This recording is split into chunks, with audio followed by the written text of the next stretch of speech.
Bonjour, c'est Ursule encore. On est le 30 août 2022. Alors, je viens sur la trompette aujourd'hui encore et je viens proclamer le retour de notre Seigneur Jésus-Christ. Soyons tous bénis, soyons remplis de sa joie. Amen. Soyons à notre poste. Amen. Chacun pour sa part, bien sûr. À l'endroit où le Seigneur nous a appelés. Et puis, réveillant les autres, motivant un autre groupe, reprenant un autre, parce que c'est comme ça que ça se passe dans la maison de Dieu, n'est-ce pas? Alors, on reprend, non pas parce qu'on est supérieur à l'autre, mais on reprend parce que c'est un acte d'amour, parce que c'est à cela que le Seigneur nous a exhortés. Dans Daniel 12, voilà ce que le Seigneur nous dit. Et puis ça, c'est très important qu'on puisse marcher selon cette parole-là. C'est dit, Daniel 12, le verset 10, c'est dit, plusieurs seront purifiés, blanchis et épurés. Les méchants feront le mal et aucun des méchants ne comprendra. Mais ceux qui auront de l'intelligence comprendront. Depuis le temps où cessera le sacrifice perpétuel et où sera dressée l'abomination du dévastateur, il y aura 1290 jours. Heureux celui qui atteindra et qui arrivera jusqu'à 1335 jours. Amen. Heureux cette personne-là. Alors, on ne sait pas ce qui va se passer à cette période marquée là, mais Dieu seul sait. Il dit c'est un groupe qui sera heureux. Amen. Alors, comment les apôtres ont-ils réussi? Les disciples de Jésus, comment ont-ils réussi à pouvoir répandre l'évangile sur toute la terre? Comment ont-ils réussi? Ça, c'est la question que nous devons nous poser. Surtout que nous nous appelons disciples de Jésus-Christ, serviteurs de Jésus-Christ, ses enfants. Comment les autres ont-ils réussi? Amen. La Bible dit que les exemples sont là pour nous édifier, pour nous fortifier. Alors, j'aimerais qu'on lise Philippiens 3, le verset 4 à 9. Ça dit ceci. Philippiens.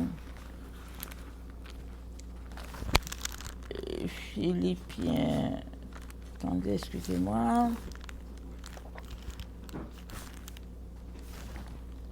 3, le verset 4 à 9.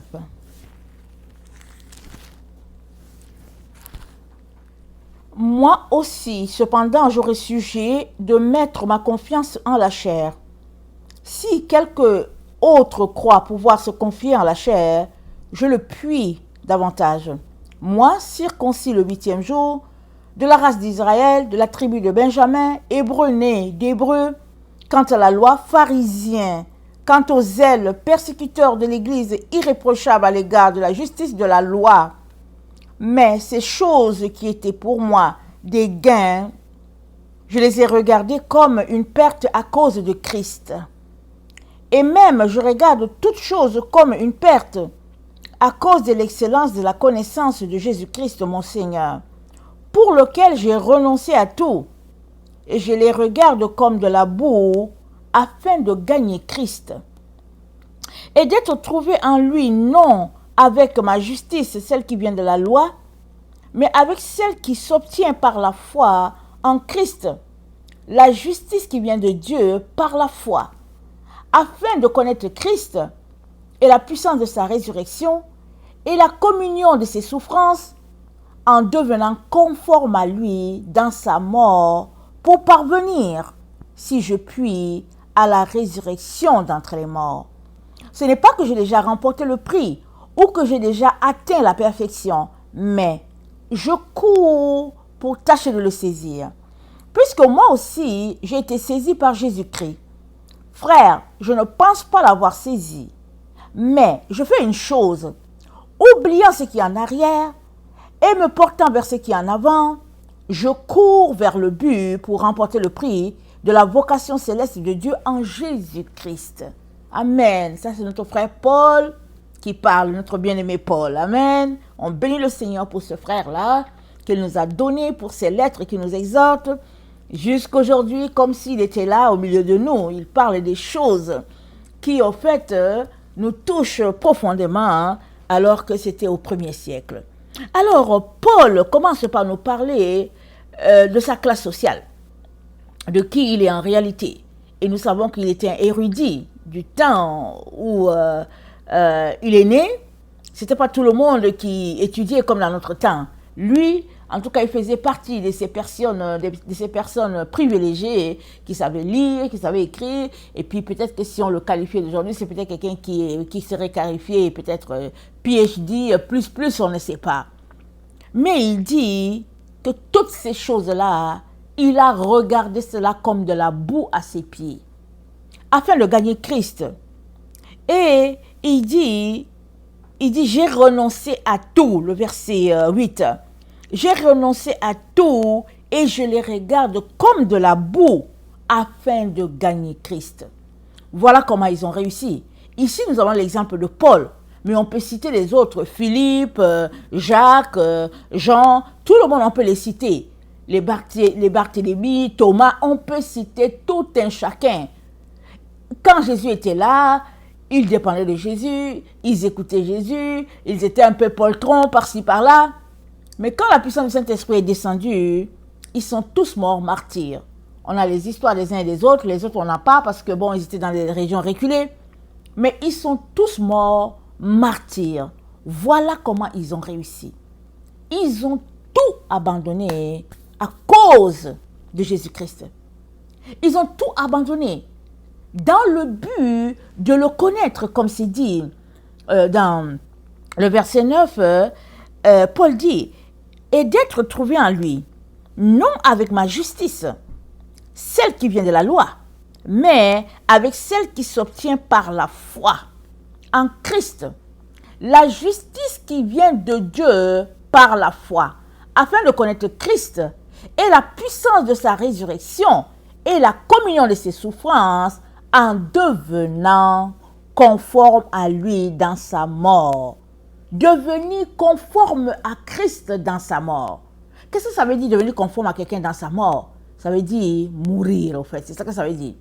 C'est une autre façon de dire il faut mourir.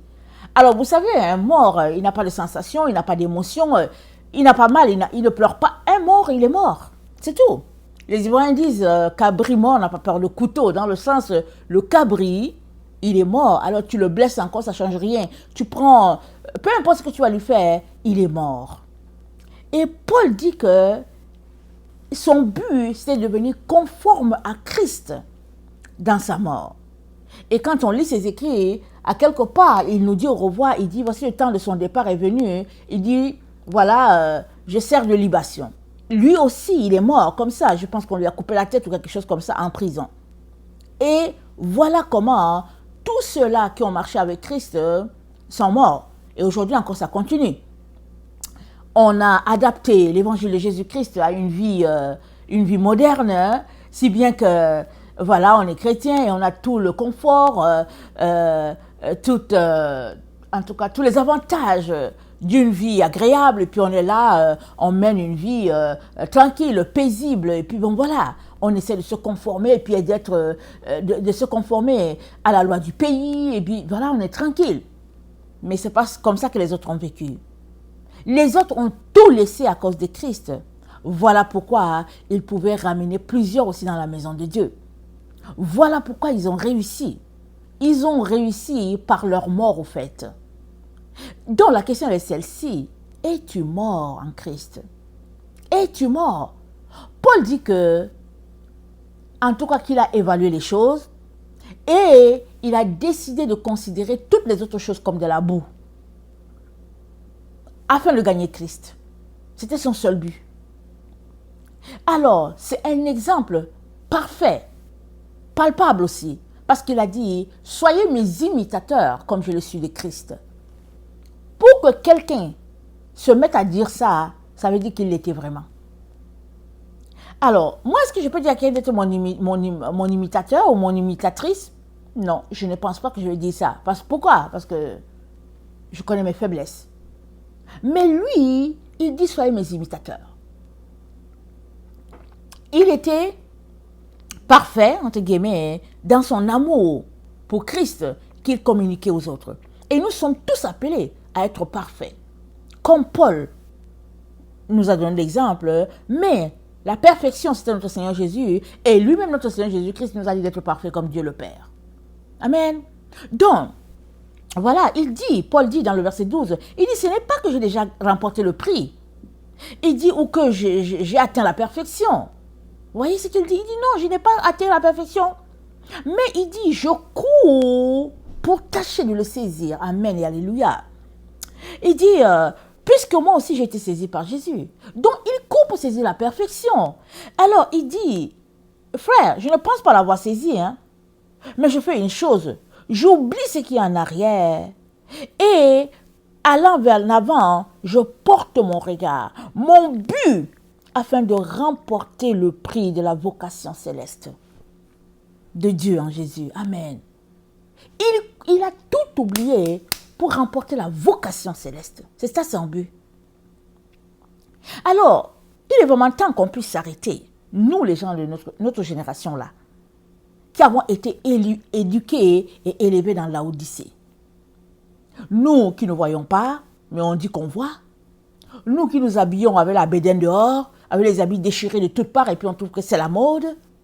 Nous qui courons après les dollars, les euros, les yens, on court, on change de place à cause de quelqu'un, juste à cause du yen.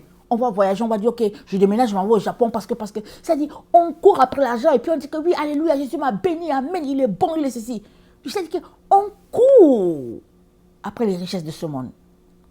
Mais on n'oublie pas de mettre Jésus-Christ dedans parce que ça fait du bien.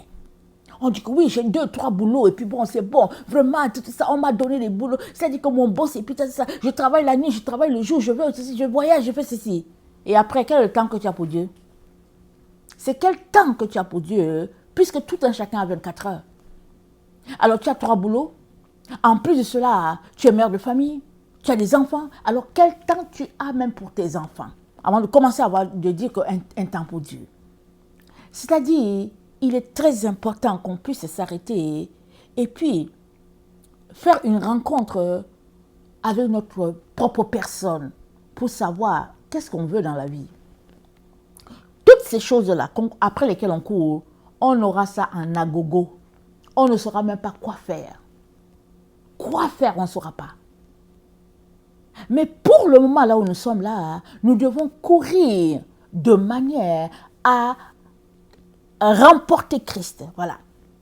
C'est-à-dire, on doit saisir Christ. C'est ça. Et pour le saisir, on est appelé à tout laisser tomber. On ne peut pas saisir Christ en ayant le cœur quelque part. Il y a des gens qui s'en vont missionnaires, ils disent, bon, j'ai été missionnaire, bon, il y a une église qui me soutient. Ils ont plein de dollars dans leur compte. Ils gardent leur argent, leur maison, leurs immeubles. Ils font rouler leur économie. Ils ont de grosses entreprises, mais ils sont missionnaires aux frais d'autres personnes. Ah, je suis missionnaire au Bangladesh. Ils sont missionnaires au Bangladesh et puis ils ont une industrie qui tourne sur la terre comme 10 millions, 20 millions de dollars pour eux et puis ben voilà comment ils sont. C'est se moquer de Dieu, n'est-ce pas? C'est se moquer de Dieu. Et surtout, c'est perdre son temps. Parce que dans le fond, tu fais ça pourquoi? Tu veux montrer aux gens que, au fait, tu es un missionnaire. Dans le fond, tu ne l'es pas. Parce qu'un missionnaire, il est en mission pour Jésus. Donc, il fait comme Christ. Donc, il est intégré dans la vie des gens, dans la société dans laquelle il va. Quand j'étais en Afrique, il y avait des missionnaires qui étaient là en Afrique. Ils n'avaient rien de missionnaire. Ils roulaient dans les grosses voitures. Ils habitaient dans les villas, ils avaient des maisons, vraiment, tu regardes, tu te dis, mais tu t'arrêtes, tu te dis, mais au fait, ils sont missionnaires, mais ils sont missionnaires, pourquoi tu ne sais pas? J'étais jeune, mais quand j'ai quitté l'Afrique et que je suis venu en Occident, hein, j'ai compris pourquoi ils étaient missionnaires en Afrique. Ils étaient missionnaires pour la belle vie de l'Afrique. Plusieurs sont missionnaires là-bas pour la belle vie. Les belles maisons, les grosses maisons, les serviteurs, les piscines, les voyages, les zoos. Et ça dit que leur standing là-bas, c'est un standing vraiment de ministre ici. Et puis en plus ça, ils sont respectés par la population. Peut-être ils vont aller creuser un puits quelque part et ils sont là, ils font les rapports pour dire que ouais, ils écrivent une lettre à leur sponsor par ici. Que oui, on est allé ici, on a trouvé une femme là, il y a un groupe là, ils ont mal aux yeux, on les a pris, on les a amenés à telle clinique. Voilà un peu le travail qu'ils font. Mais parler de Jésus, mais qui va t'écouter là-bas, en Afrique là, si toi, ta vie n'est pas conforme à la leur? C'est des gens qui souffrent. Ils souffrent et puis tu viens là, avec ta grosse voiture, et puis tu dis que Jésus les aime, mais ils vont te regarder, ils vont dire oui, dis-lui aussi qu'on l'aime. Voilà. C'est comme ça qu'ils vont te répondre. Ils vont dire, dis-lui aussi qu'on l'aime. C'est tout. Parce qu'il faut qu'ils parlent pour voir leurs besoins. Par contre, si tu vivais leur quotidien et que tu leur dis que Jésus-Christ les aime, ils vont dire, oui, effectivement, Jésus-Christ nous aime. Parce que celui-là, qui vient de loin, il est dans notre quotidien, il bâtit les maisons en hutte comme nous, il habite les mêmes maisons en hutte, et puis il va dans les mêmes puits que nous, ils vont voir qu'effectivement Jésus les aime. Voilà un peu. Alors, la réalité, c'est que souvent on perd le temps. On se leurre nous-mêmes. On se dit que oui, je suis serviteur de Jésus-Christ. Et puis bon, voilà. Mais Paul nous dit qu'il a tout laissé, lui, Paul, afin de connaître Christ. Et c'est comme ça que nous sommes tous appelés à vivre.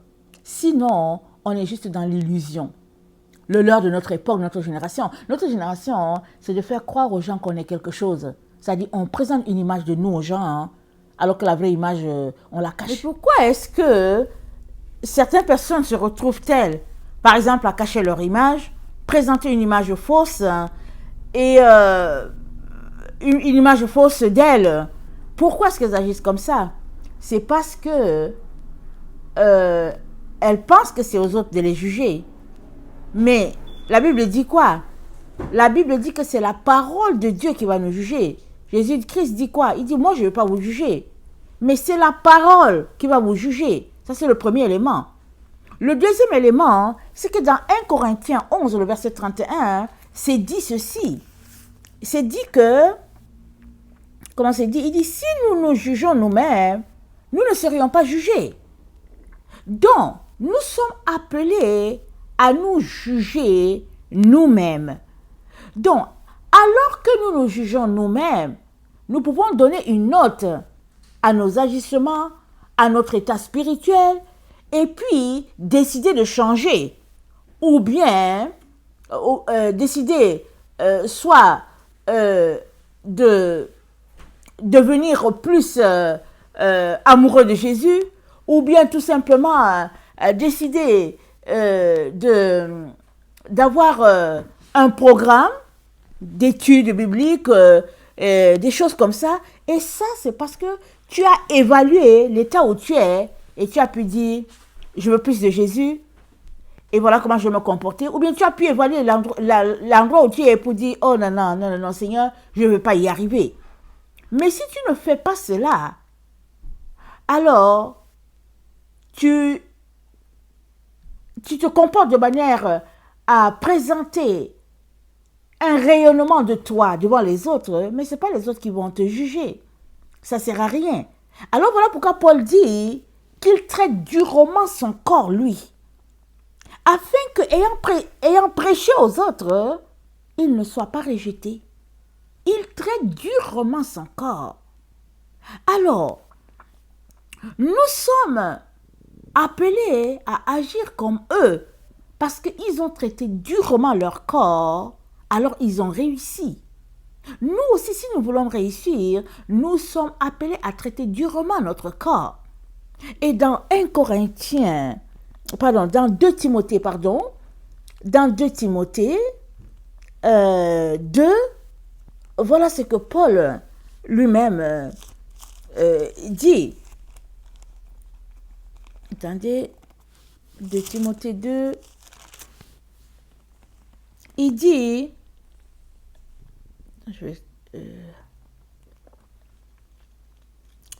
excusez-moi, 2 Timothée 2, je n'étais pas au bon endroit. Alors, Paul, il nous parle, il dit, toi donc, mon enfant, fortifie-toi dans la grâce qui est en Jésus-Christ. Et ce que tu as entendu de moi, en présence de beaucoup de témoins, confie-le à des hommes fidèles qui soient capables de l'enseigner aussi à d'autres. Souffre avec moi, comme un bon soldat de Jésus-Christ. Il n'est pas de soldat qui s'embarrasse des affaires de la vie, s'il veut plaire à celui qui l'a enrôlé. Et l'athlète n'est pas couronné s'il n'a pas combattu suivant les règles. Il faut que le laboureur travaille avant de recueillir des fruits. Comprends ce que je te dis, car le Seigneur te donnera de l'intelligence en toutes choses. Souviens-toi de Jésus-Christ, issu de la postérité de David, ressuscité des morts selon mon évangile. pour lequel je souffre jusqu'à être lié comme un malfaiteur. Mais la parole de Dieu n'est pas liée. Paul était lié comme un malfaiteur. Jésus a été traité comme un malfaiteur. D'ailleurs, ils ont préféré Barabbas à Jésus. Il a été cloué sur le bois, la plus atroce de toutes les morts, parce que c'était la malédiction. Et Jésus n'a rien fait. Et Paul dit, souffre avec moi, souffre. Ça dit, il n'y a pas de serviteur de Dieu qui ne souffre pas. Il n'y a pas un ami de Jésus-Christ qui ne souffre pas. Il n'y a pas un qui veut s'identifier à Christ qui ne souffre pas. Si toi, tu veux t'identifier à Christ, mais tu veux la belle vie, il y a quelque chose qui ne va pas. Ça dit que tu n'es pas avec le bon Jésus. Le Jésus, là, celui-là qui est mort pour nous, il nous a appelés à souffrir. Il nous a appelés à porter notre croix et à le suivre. C'est la seule condition qui va faire que tu vas réussir, la souffrance.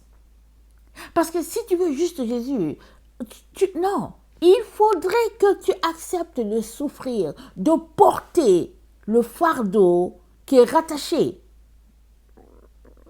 au fait de servir Jésus. Alors, il dit au verset 10 de 2 Timothée 2, il dit, c'est pourquoi je supporte tout à cause des élus. Voilà, cette fois-ci, il souffre à cause de Jésus et il supporte tout à cause des élus. À cause de toi et moi, Paul a tout supporté. C'est-à-dire, le fait de s'asseoir et de faire comme si on ne connaît rien, on ne voit rien, et on peut parler, mais c'est de fermer la bouche, alors qu'on peut parler. Alors qu'on peut se lever et dire, voilà, mais on doit tout supporter à cause des élus. C'est ça que Paul dit. Et il dit, afin que eux aussi obtiennent le salut qui est en Jésus-Christ avec la gloire éternelle. Cette parole, elle est certaine. Si nous sommes morts en lui, nous vivrons aussi avec lui. Mais si tu es mort, mais si tu n'es pas mort, parce que la résurrection, c'est pour ceux qui sont morts. Mais si tu n'es pas mort, tu n'as pas besoin de résurrection. Tu es vivant, tu es là, tu respires. Mais ceux qui ressuscitent, c'est ceux-là qui sont morts. Voilà pourquoi il dit que si tu es mort en Christ, tu es aussi ressuscité. Et puis, il dit au verset 15, efforce-toi de te présenter devant Dieu comme un homme éprouvé, un ouvrier qui n'a point à rougir, qui dispense droitement la parole de vérité. Évite les discours vains et profanes, car ceux qui les tiennent avanceront toujours plus dans l'impiété et leur parole rongera comme la gangrène. Efforce-toi, il y a des efforts à faire. Si tu ne veux pas souffrir pour Jésus, tu n'es pas digne de lui. Il faut que je te dise la vérité, tu n'es pas digne. Beaucoup aiment la satisfaction de leur chair. Ils aiment le plaisir, ils aiment le confort, ils aiment, vraiment, tout ce que les gens du monde aiment, ils aiment cela. Là où leur chair les invite, ils sont là-dedans. Ils aiment seulement. Mais ceux qui sont en Jésus-Christ sont appelés à souffrir. Voilà pourquoi ils ont réussi. Paul dit, le verset 2, « Et ce que tu as entendu de moi en présence de beaucoup de témoins, confie-le à des hommes fidèles. » C'est un travail de chaîne. Tu dois pouvoir faire confiance à quelqu'un. Quelqu'un doit aussi pouvoir te faire confiance. On est appelé à confier la parole de vérité à d'autres, lesquels aussi les confient à d'autres. Mais les hommes de confiance, ça veut dire quoi? C'est quelqu'un qui a tout laissé pour Jésus. Il est un homme de confiance de Jésus. Mais si tu n'as pas tout laissé pour Jésus, il n'y a pas la confiance à 100%. Moindre égratignure, tu vas partir, tu vas laisser, tu vas dire, oh, j'ai été blessé. Il y a tel clou qui m'a piqué, et puis bon, j'ai ceci, j'ai cela. Mais ceux qui suivent le Seigneur Jésus-Christ, ils s'engagent à 100%. Tu t'engages à 100%. Et c'est tout. Le verset 5. L'athlète n'est pas couronné s'il n'a pas combattu suivant les règles. Es-tu en train de combattre selon les règles? Ou bien, as-tu tes conditions à toi? Quand ça fait ton affaire, tu es avec Jésus. Quand ça ne fait pas ton affaire, tu n'es pas avec Jésus. Quand ça fait ton affaire, tu es avec les serviteurs de Dieu, les enfants de Dieu qui marchent dans la vérité. Quand ça ne fait pas ton affaire, tu es avec les faux serviteurs de Dieu. Ceux-là qui aiment mentir, qui mènent une vie cachée. Tu es là, clopin, on ne sait pas où tu es. Tu es au milieu de la route. Tantôt, tu es avec Simon, ça fait ton affaire. Demain, tu es avec Gabriel. Tu laisses Simon. Simon ne fait plus ton affaire, tu es avec Gabriel. Tu es là juste au milieu. Dès que ça fait ton affaire, tu es là dedans. Mais comment vas-tu faire pour te rendre? Parce que suivre Jésus-Christ, c'est tout laisser tomber. C'est tout. Tu laisses tout pour lui. Voilà ce que Dieu nous dit dans le psaume 45. Ici, il parle à une entité féminine, mais ça s'applique à chacun d'entre nous. Le psaume 45, assez poignant, ça dit ceci. C'est notre Dieu qui parle. Il dit, le psaume 45, le verset 11, « Écoute ma fille, vois et prête l'oreille. Oublie ton peuple et la maison de ton père. Le roi porte ses désirs sur ta beauté. Puisqu'il est ton Seigneur, rends-lui tes hommages. Le roi porte ses désirs sur ta beauté. » Comment es-tu beau pour ton Seigneur? Jusqu'où va ta beauté? Jusqu'où tu as ouvert ton cœur pour Jésus? Il te dit, oublie ton peuple et la maison de ton père. Parce que tu ne peux pas suivre Jésus-Christ et en même temps écouter les recommandations qui se passent dans la maison où tu as grandi. Ce n'est pas possible. C'est Jésus-Christ qui doit être ton maître, lui et lui seul. Alors, dans Luc 11, je pense que c'est peut-être Simon-Pierre qui parle à Jésus-Christ. Attendez, je vais regarder cela. Alors, attendez.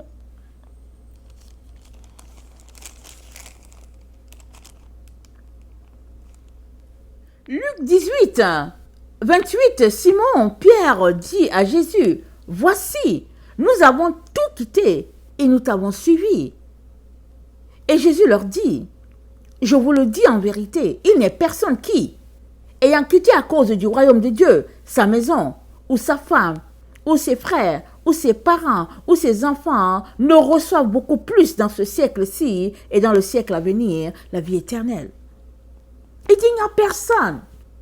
Il n'y a personne qui ne sera pas récompensé dans sa juste mesure. Mais tu ne peux pas réussir la mission de Jésus-Christ sur cette terre, d'assembler un grand nombre pour le Seigneur, si tu n'es pas prêt à tout laisser pour lui. Ce n'est pas possible. Voilà pourquoi ceux-là qui ont suivi Jésus-Christ ont réussi. Si tu veux réussir et remplir le filet, tu as besoin de tout laisser pour lui. De tout laisser. Que ta vie ne compte pas. Mais que ce qui compte, ce soit la vie de Jésus-Christ que tu es en train de vivre. C'est la seule façon, c'est la seule manière. Tu auras des ennemis, tu n'auras pas d'amis, les gens vont te critiquer, ils vont te juger, ils vont s'asseoir, ils vont t'insulter, ils vont te traiter de tout et de rien. Pas grave. Tu as au moins Jésus et tu as tout. Tu as Jésus et tu as tout. Comme un de mes enfants qui me disait, mon enfant m'a dit, maman, on a au moins Jésus. Maman, on a Jésus. Qu'un enfant dit ça, c'est vraiment extraordinaire.